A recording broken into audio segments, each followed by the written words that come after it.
ओम शांति। 3 अप्रैल 2025। बाबा के महावाक्य।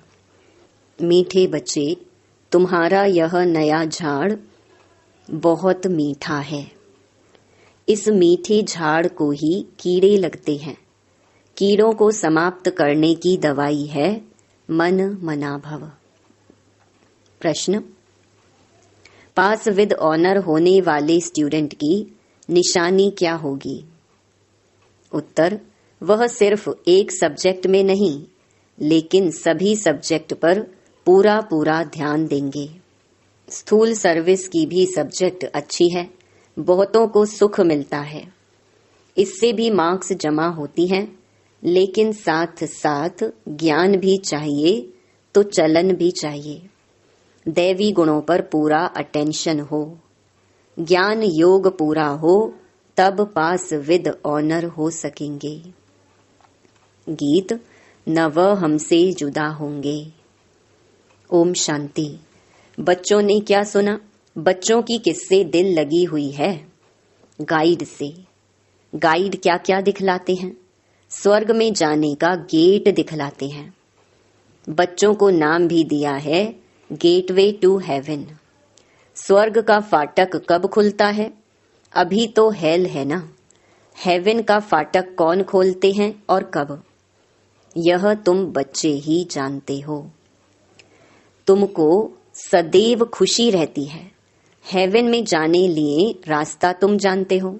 मेले प्रदर्शनी द्वारा तुम यह दिखलाते हो कि मनुष्य स्वर्ग के द्वार कैसे जा सकते हैं। चित्र तो तुमने बहुत बनाए हैं। बाबा पूछते हैं, इन सब चित्रों में कौन सा ऐसा चित्र है जिससे हम किसको भी समझा सकें कि यह है स्वर्ग में जाने का गेट। गोले सृष्टि चक्र के चित्र में स्वर्ग में जाने का गेट सिद्ध होता है। यही राइट है। ऊपर में उस तरफ है नर्क का गेट, उस तरफ है स्वर्ग का गेट। बिल्कुल क्लियर है। यहाँ से सब आत्माएं भागती हैं शांति धाम, फिर आती हैं स्वर्ग में। यह गेट है। सारे चक्कर को भी गेट नहीं कहेंगे। ऊपर में जहां संगम दिखाया है वह है पूरा गेट, जिससे आत्माएं निकल जाती हैं, फिर नई दुनिया में आती हैं। बाकी सब शांति धाम में रहती हैं। कांटा दिखाता है यह नर्क है, वह स्वर्ग है। सबसे अच्छा फर्स्ट क्लास समझाने का यह चित्र है। बिल्कुल क्लियर है। Gateway to heaven. यह बुद्धि से समझने की बात है ना। अनेक धर्मों का विनाश और एक धर्म की स्थापना हो रही है।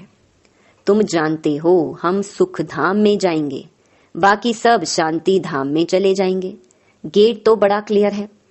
यह गोला ही मुख्य चित्र है। इसमें नर्क का द्वार, स्वर्ग का द्वार बिल्कुल क्लियर है। स्वर्ग के द्वार में जो कल्प पहले गए थे वही जाएंगे, बाकी सब शांति द्वार चले जाएंगे। नर्क का द्वार बंद हो, शांति और सुख का द्वार खुलता है। सबसे फर्स्ट क्लास चित्र यह है। बाबा हमेशा कहते हैं त्रिमूर्ति, 2 गोले और यह चक्र फर्स्ट क्लास चित्र हैं। जो भी कोई आए उनको पहले इस चित्र पर दिखाओ, स्वर्ग में जाने का यह गेट है। यह नर्क, यह स्वर्ग। नर्क का अब भी विनाश होता है, मुक्ति का गेट खुलता है। इस समय हम स्वर्ग में जाएंगे, बाकी सब शांति धाम में जाएंगे। कितना सहज है। स्वर्ग द्वार सभी तो नहीं जाएंगे, वहां तो इन देवी देवताओं का ही राज्य था। तुम्हारी बुद्धि में है स्वर्ग द्वार चलने के लिए अभी हम लायक बने हैं। जितना लिखेंगे पढ़ेंगे होंगे नवाब, रूलेंगे पिलेंगे तो होंगे खराब। सबसे अच्छा चित्र यह गोले का है। बुद्धि से समझ सकते हैं। एक बार चित्र देखा फिर बुद्धि से काम लिया जाता है। तुम बच्चों को सारा दिन यह ख्यालात चलने चाहिए कि कौन सा चित्र मुख्य हो, जिस पर हम अच्छी रीति समझा सकते हैं। गेटवे टू हेवन, यह अंग्रेजी अक्षर बहुत अच्छा है। अभी तो अनेक भाषाएं हो गई हैं। हिंदी अक्षर हिंदुस्तान से निकला है। हिंदुस्तान अक्षर कोई राइट नहीं है, इसका असुल नाम तो भारत ही है। भारत खंड कहते हैं। यह तो गलियों आदि के नाम बदले जाते हैं। खंड का नाम थोड़े ही बदला जाता है। महाभारत अक्षर है ना, सब में भारत ही याद आता है। गाते भी हैं भारत हमारा देश है। हिंदू धर्म कहने से भाषा भी हिंदी कर दी है। यह है अनराइटियस। सतयुग में था सच ही सच, सच पहनना, सच खाना, सच बोलना। यहाँ सब झूठ हो गया है। तो यह गेटवे टू हेवन अक्षर बहुत अच्छा है। चलो हम आपको स्वर्ग जाने का गेट बताएं। कितनी भाषाएं हो गई हैं। बाप तुम बच्चों को सदगति की श्रेष्ठ मत देते हैं। बाप की मत के लिए गायन है, उनकी गतमत न्यारी। तुम बच्चों को कितनी सहज मत देते हैं। भगवान की श्रीमत पर ही तुमको चलना है। डॉक्टर की मत पर डॉक्टर बनेंगे, भगवान की मत पर भगवान भगवती बनना होता है भी भगवानुवाच। इसीलिए बाबा ने कहा था, पहले तो यह सिद्ध करो भगवान किसको कहा जाता है। स्वर्ग के मालिक जरूर भगवान भगवती ही ठहरे। ब्रह्म में तो कुछ है नहीं, स्वर्ग भी यहाँ नर्क भी यहाँ होता है। स्वर्ग नर्क दोनों बिल्कुल न्यारे हैं। मनुष्यों की बुद्धि बिल्कुल तमो प्रधान हो गई है, कुछ भी समझते नहीं है। सतयुग को लाखों वर्ष दे दिया है, कलयुग के लिए कहते हैं 40,000 वर्ष पड़े हैं। बिल्कुल ही घोर अंधियारे में है। अभी तुम बच्चे जानते हो, बाप हमको हेवन ले जाने के लिए ऐसा गुणवान बनाते हैं। मुख्य फुरना ही यह रखना है कि हम सतो प्रधान कैसे बने। बाप ने बताया है, माम एकम याद करो। चलते फिरते काम करते बुद्धि में यह याद रहे। आशिक माशूक भी कर्म तो करते हैं ना, भक्ति में भी कर्म तो करते हैं ना। बुद्धि में उनकी याद रहती है। याद करने के लिए माला फेरते हैं। बाप भी घड़ी घड़ी कहते हैं, मुझ बाप को याद करो। सर्वव्यापी कह देते तो फिर याद किसको करेंगे। बाप समझाते हैं, तुम कितने नास्तिक बन गए हो, बाप को ही नहीं जानते हो, कहते भी हो ओ गॉड फादर, परंतु वह है कौन यह जरा भी पता नहीं है।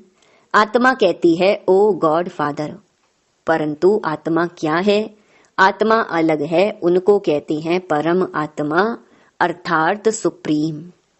ऊंच ते ऊंच सुप्रीम सोल परम आत्मा। एक भी मनुष्य नहीं जिसको अपनी आत्मा का ज्ञान हो। मैं आत्मा हूं, यह शरीर है, दो चीज तो है ना। यह शरीर 5 तत्वों का बना हुआ है। आत्मा तो अविनाशी एक बिंदी है, वह क्या चीज से बनेगी? इतनी छोटी बिंदी है, साधु संत आदि कोई को पता नहीं है। इसने तो बहुत गुरु किए, परंतु कोई ने यह नहीं सुनाया कि आत्मा क्या है, परम पिता परमात्मा क्या है। ऐसे नहीं सिर्फ परमात्मा को नहीं जानते, आत्मा को भी नहीं जानते। आत्मा को जान जाएं तो परमात्मा को फट से जान जाएं। बच्चा अपने को जाने और बाप को ना जाने तो चल कैसे सकते। तुम तो अभी जानते हो आत्मा क्या है, कहाँ रहती है। डॉक्टर लोग भी इतना समझते हैं वह सूक्ष्म है, इन आंखों से देखी नहीं जाती, फिर शीशे में भी बंद करने से देख कैसे सकेंगे। दुनिया में तुम्हारे जैसी नॉलेज कोई को नहीं है। तुम जानते हो आत्मा बिंदी है, परमात्मा भी बिंदी है। बाकी हम आत्माएं पतित से पावन, पावन से पतित बनती हैं। वहां तो पतित आत्मा नहीं रहती है। वहां से सब पावन आते हैं, फिर पतित बनते हैं, फिर बाप आकर पावन बनाते हैं। यह बहुत ही सहजते सहज बात है। तुम जानते हो हमारी आत्मा 84 का चक्कर लगाई, अब तमो प्रधान बन गई है। हम ही 84 जन्म लेते हैं, एक की बात नहीं है। बाप कहते हैं मैं समझाता इनको हूँ, सुनते तुम हो। मैंने इनमें प्रवेश किया है, इनको सुनाता हूँ, तुम सुन लेते हो। यह है रथ। तो बाबा ने समझाया है, नाम रखना चाहिए गेटवे टू हेवन, परंतु इसमें भी समझाना पड़े कि सतयुग में जो देवी देवता धर्म था वह अब प्रायलोप है, कोई को पता नहीं है। क्रिश्चियन भी पहले सतो प्रधान थे, फिर पुनर्जन्म लेते लेते तमो प्रधान बनते हैं। झाड़ भी पुराना जरूर होता है, यह वैरायटी धर्मों का झाड़ है। झाड़ के हिसाब से और सब धर्म वाले आते ही पीछे हैं। यह ड्रामा बना बनाया है। ऐसे थोड़े ही कोई को टर्न मिल जाएगा सतयुग में आने का, नहीं, यह तो अनादि खेल बना हुआ है। सतयुग में एक ही आदि सनातन प्राचीन देवी देवता धर्म था। अब तुम बच्चों की बुद्धि में है कि हम स्वर्ग में जा रहे हैं। आत्मा कहती है हम तमो प्रधान हैं, तो घर कैसे जाएंगे, स्वर्ग में कैसे जाएंगे? उसके लिए सतो प्रधान बनने की युक्ति भी बाप ने बतलाई है। बाप कहते हैं मुझे ही पतित पावन कहते हैं। अपने को आत्मा समझ बाप को याद करो। भगवानुवाच लिखा हुआ है। यह भी सब कहते रहते हैं क्राइस्ट से इतने वर्ष पहले भारत हेवन था, परंतु कैसे बना फिर कहाँ गया यह कोई नहीं जानते। तुम तो अच्छी रीति जानते हो, आगे ये सब बातें थोड़ी जानते थे। दुनिया में यह भी किसको पता नहीं कि आत्मा ही अच्छी व बुरी बनती है।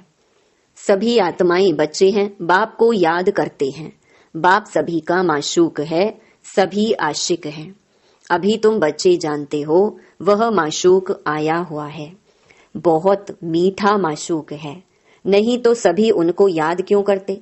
कोई भी ऐसा मनुष्य नहीं होगा जिसके मुख से परमात्मा का नाम नहीं निकले। सिर्फ जानते नहीं हैं। तुम जानते हो आत्मा अशरीरी है। आत्माओं की भी पूजा होती है ना। हम जो पूज्य थे वह फिर अपनी ही आत्मा को पूजने लगे। हो सकता है आगे जन्म में ब्राह्मण कुल में जन्म लिया हो। श्रीनाथ को भोग लगता है, खाते तो पुजारी लोग हैं। ये सब है भक्ति मार्ग। तुम बच्चों को समझाना है स्वर्ग का फाटक खोलने वाला बाप है, परंतु खोले कैसे, समझावे कैसे? भगवानुवाच है तो जरूर शरीर द्वारा वाच होगी ना। आत्मा ही शरीर द्वारा बोलती है, सुनती है। यह बाबा रेजगारी बताते हैं, बीज और झाड़ है। तुम बच्चे जानते हो यह नया झाड़ है, आहिस्ते आहिस्ते फिर वृद्धि को पाते हैं। तुम्हारे इस नए झाड़ को कीड़े भी बहुत लगते हैं, क्योंकि यह नया झाड़ बहुत मीठा है। मीठे झाड़ को ही कीड़े आदि कुछ न कुछ लगते हैं, फिर दवाई दे देते हैं। बाप ने भी मन मनाभव की दवाई बहुत अच्छी दी है। मन मनाभव ना होने से कीड़े खा जाते हैं। कीड़े वाली चीज क्या काम आएगी, वह तो फेंकी जाती है। कहाँ ऊंच पद कहाँ नीच पद, फर्क तो है ना। मीठे बच्चों को समझाते रहते हैं, बहुत मीठे मीठे बनो। कोई से भी लोन पानी ना बनो, शीर खंड बनो। वहां शेर बकरी भी शीर खंड रहते हैं, तो बच्चों को भी शीर खंड बनना चाहिए। परंतु कोई की तकदीर में ही नहीं है तो तदबीर भी क्या करें। नापास हो जाते हैं। टीचर तो पढ़ाते हैं तकदीर ऊंच बनाने। टीचर पढ़ाते तो सबको हैं, फर्क भी तुम देखते हो। स्टूडेंट क्लास में जान सकते हैं कौन किस सब्जेक्ट में होशियार हैं। यहाँ भी ऐसे हैं। स्थूल सर्विस की भी सब्जेक्ट तो है ना, जैसे भंडारी है, बहुतों को सुख मिलता है, कितना सब याद करते हैं। यह तो ठीक है, इस सब्जेक्ट से भी मार्क्स मिलती हैं, लेकिन पास विद ऑनर होने के लिए सिर्फ एक सब्जेक्ट में नहीं, सब सब्जेक्ट में पूरा ध्यान देना है। ज्ञान भी चाहिए, चलन भी ऐसी चाहिए, दैवी गुण भी चाहिए। अटेंशन रखना अच्छा है। भंडारी के पास भी कोई आए तो कहे मन मना भव। शिव बाबा को याद करो तो विकर्म विनाश होंगे और तुम स्वर्ग के मालिक बन जाएंगे। बाप को याद करते औरों को भी परिचय देते रहें। ज्ञान और योग चाहिए, बहुत इजी है। मुख्य बात है ही यह। अंधों की लाठी बनना है। प्रदर्शनी में भी किसको ले जाओ, चलो हम आपको स्वर्ग का गेट दिखाएं। यह नर्क है, वह स्वर्ग है। बाप कहते हैं मुझे याद करो, पवित्र बनो तो तुम पवित्र दुनिया के मालिक बन जाएंगे। मन मना भव। हू बहू तुमको गीता सुनाते हैं, इसीलिए बाबा ने चित्र बनाया है। गीता का भगवान कौन, स्वर्ग का गेट कौन खोलते हैं? खोलता है शिव बाबा। श्री कृष्ण उस गेट से पार करता है। मुख्य चित्र है ही दो, बाकी तो रेजगारी है। बच्चों को बहुत मीठा बनना है, प्यार से बात करनी है, मनसा वाचा कर्मणा, सबको सुख देना है। देखो भंडारी सबको खुश करती है तो उनके लिए सौगात भी ले आते हैं। यह भी सब्जेक्ट है ना। सौगात आकर देते हैं, वह कहती है हम तुमसे क्यों लूं, फिर तुम्हारी याद रहेगी। शिव बाबा के भंडारे से मिलेगा तो हमको शिव बाबा की याद रहेगी। अच्छा, मीठे मीठे सिकिलधे बच्चों प्रति माता पिता बाप दादा का याद प्यार और गुड मॉर्निंग। रूहानी बाप की रूहानी बच्चों को नमस्ते। धारणा के लिए मुख्य सार। पहला, अपनी ऊंच तकदीर बनाने के लिए आपस में बहुत बहुत शीरखंड मीठा होकर रहना है। कभी लोन पानी नहीं होना है। सभी सब्जेक्ट पर पूरा अटेंशन देना है। दूसरा, सदगति के लिए बाप की जो श्रेष्ठ मत मिली है उस पर चलना है और सबको श्रेष्ठ मत ही सुनानी है। स्वर्ग में जाने का रास्ता दिखाना है। वरदान, हर आत्मा को हिम्मत उल्लास दिलाने वाले रहम दिल विश्व कल्याणकारी भव। कभी भी ब्राह्मण परिवार में किसी कमजोर आत्मा को तुम कमजोर हो ऐसे नहीं कहना। आप रहम दिल विश्व कल्याणकारी बच्चों के मुख से सदैव हर आत्मा के प्रति शुभ बोल निकलने चाहिए। दिल शिकस्त बनाने वाले नहीं। चाहे कोई कितना भी कमजोर हो, उसे इशारा या शिक्षा भी देनी हो तो पहले समर्थ बनाकर फिर शिक्षा दो। पहले धरनी पर हिम्मत और उत्साह का हल चलाओ, फिर बीज डालो तो सहज हर बीज का फल निकलेगा। इससे विश्व कल्याण की सेवा तीव्र हो जाएगी। स्लोगन, बाप की दुआएं लेते हुए सदा भरपूरता का अनुभव करो। अव्यक्त इशारे कंबाइंड रूप की स्मृति से सदा विजयी बनो। सदा हर कर्म करते हुए अपने को कर्म योगी आत्मा अनुभव करो। कोई भी कर्म करते हुए याद भूल नहीं सकती। कर्म और योग दोनों कंबाइंड हो जाएं। जैसे कोई जुड़ी हुई चीज को अलग नहीं कर सकता, ऐसे कर्म योगी बनो। अच्छा, ओम शांति।